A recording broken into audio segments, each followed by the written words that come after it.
Alam mo, nakatayo tayo ngayon sa gilid ng isang malaking bangin. Hindi ito drama, hindi ito pelikula. Ito ang realidad ng geopolitics na madalas nating pinagsasawalang bahala.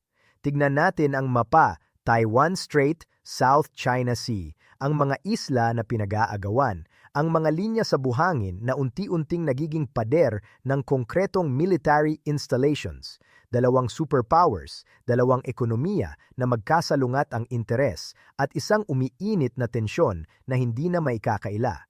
Ang 2026, sa tingin ng mga analista at military strategists, ay critical year. Bakit? Dahil ang China ay lumalaki ang military capability, carriers, hypersonic missiles, satellite systems na nagmo-monitor ng bawat galaw ng US forces. Samantala, ang Amerika ay determinadong protektahan ang kanilang alliances, ang kanilang presensya sa Indo-Pacific, at higit sa lahat, ang prinsipyo ng free navigation. Pero huwag tayong magkakamali. Kapag sumiklab ang digmaan sa pagitan ng dalawang ito, walang mananalo. Ang buong mundo, kasama tayo dito sa Pilipinas, ay maapektuhan. Kaya kailangan nating maintindihan ano ba talaga ang mga scenarios na pwedeng mag-trigger ng World War III. Unang-una, pag-usapan natin ang Taiwan. Ito ang pinakamatinding flashpoint sa buong mundo ngayon. Walang ibang lugar na pareho ang combination ng risk factors. Ang China ay malinaw na sinasabi na ang Taiwan ay bahagi ng kanilang teritoryo at si Xi Jinping mismo ay nagsabi na hindi nila ito iiwan sa susunod na henerasyon. Ang Amerika naman ay may commitment sa Taiwan dahil sa Taiwan Relations Act at mayroon din silang mga advanced weapon systems na kanilang ibinebenta sa isla. Ang senaryo na ito ay hindi lang simpleng invasion. Tingnan mo, ayon sa mga war games na ginawa ng Center for Strategic and International Studies, kung sakaling atakihin ng China ang Taiwan sa 2026, ang resulta ay magiging catastrophic para sa lahat. Dalawang US aircraft carriers ang lulubog sa Pacific Ocean. 10,000 sundalo mula sa China, Amerika, Japan at Taiwan ang mamamatay sa loob lamang ng 3 linggo. Ang Taiwan ay masisira ang ekonomiya, walang kuryente, walang basic services, kahit hindi sila natalo militarily. Ang China naman ay mawawalan ng modernong navy at ang kanilang amphibious forces ay mawawasak. Pero ito pa rin ang pinakamalaking tanong, bakit nila ito gagawin kung alam nilang talo rin sila sa huli? Ang sagot ay complex. Minsan ang digmaan ay hindi tungkol sa panalo o talo, kundi tungkol sa pride, sa legacy, sa paninindigan ng isang leader na gustong mag-iwan ng marka sa kasaysayan.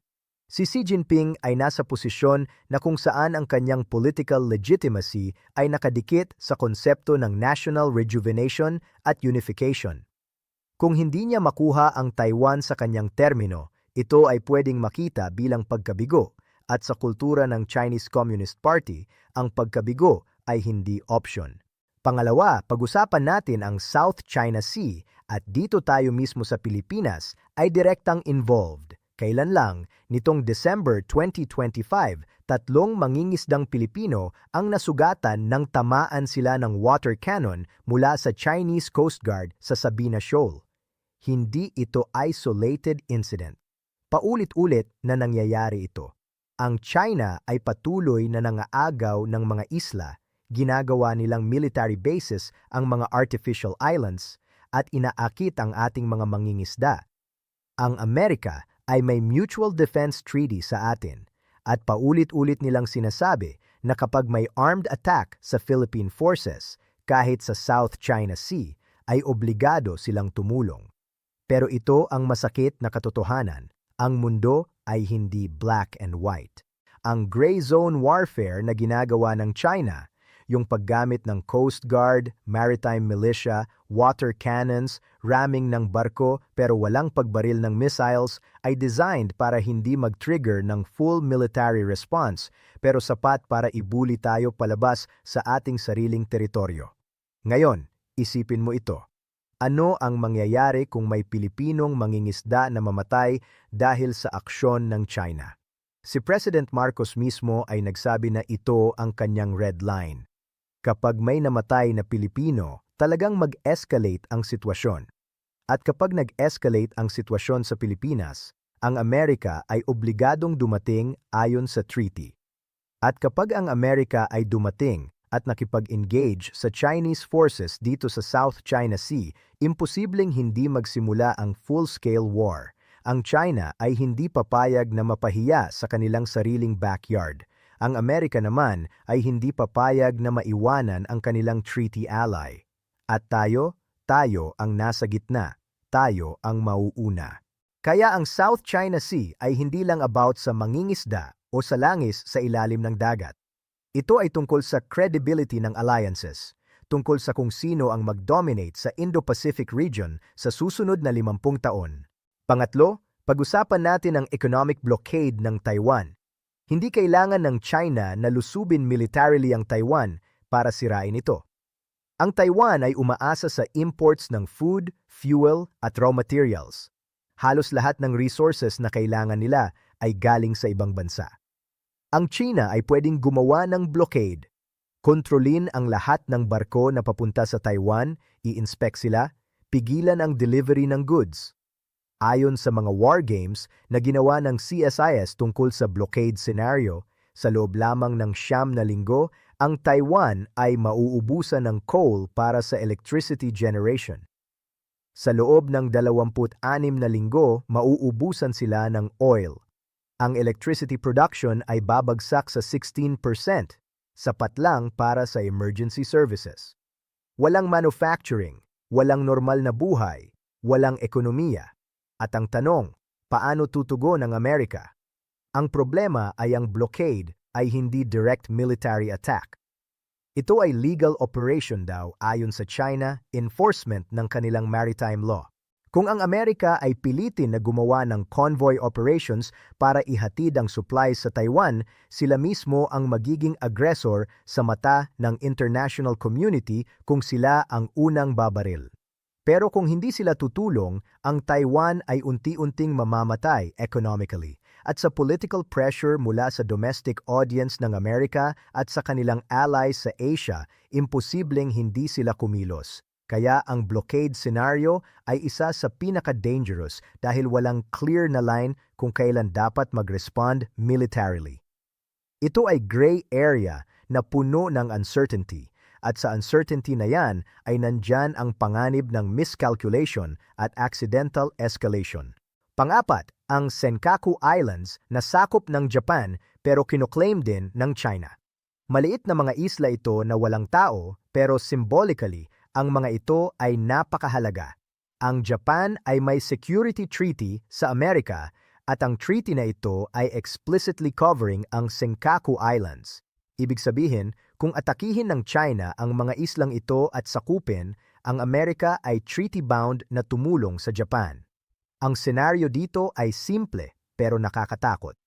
Pwedeng may aksidente, 2 barko ng China at Japan na magbangga sa paligid ng Senkaku, may casualties sa 2 panig at bigla na lang nag-escalate. Pwede ring deliberate action ng China na kunin ang 1 o 2 isla para itest ang resolve ng Japan at Amerika. Ang Japan ngayon ay hindi na yung pacifist country ng dati. Nag-invest sila ng malaki sa kanilang military capabilities at ang kanilang public opinion ay shifting towards mas assertive na defense posture. Kapag kinuha ng China ang Senkaku, ang Japan ay mapipilitang mag-respond hindi lang dahil sa strategic value ng islands kundi dahil sa domestic political pressure. At kapag nag-respond ang Japan, automatic na involved ang Amerika. Ang Tokyo, Washington at Beijing ay magiging locked sa isang conflict na walang gustong magsimula pero walang makaka-back down. Ito ang tragedy ng great power politics. Minsan ang digmaan ay nangyayari hindi dahil may gustong manalo, kundi dahil lahat ay takot na magmukhang talo. Panglima, at ito ang pinaka-unpredictable, ay ang horizontal escalation. Ibig sabihin, ang digmaan ay hindi magsisimula sa Taiwan o sa South China Sea, kundi sa ibang lugar, halimbawa sa Europe o sa Middle East. Pero kasama ang China at Amerika sa magkabilang panig, kaya ang conflict ay kumakalat papunta sa Indo-Pacific. Tingnan natin ang sitwasyon ngayon. Ang Russia ay nag-i-invade sa Ukraine at ang China ay vocal supporter ni Putin. Ang Iran ay may nuclear program na patuloy na umuusad at ang China ay close ally nila.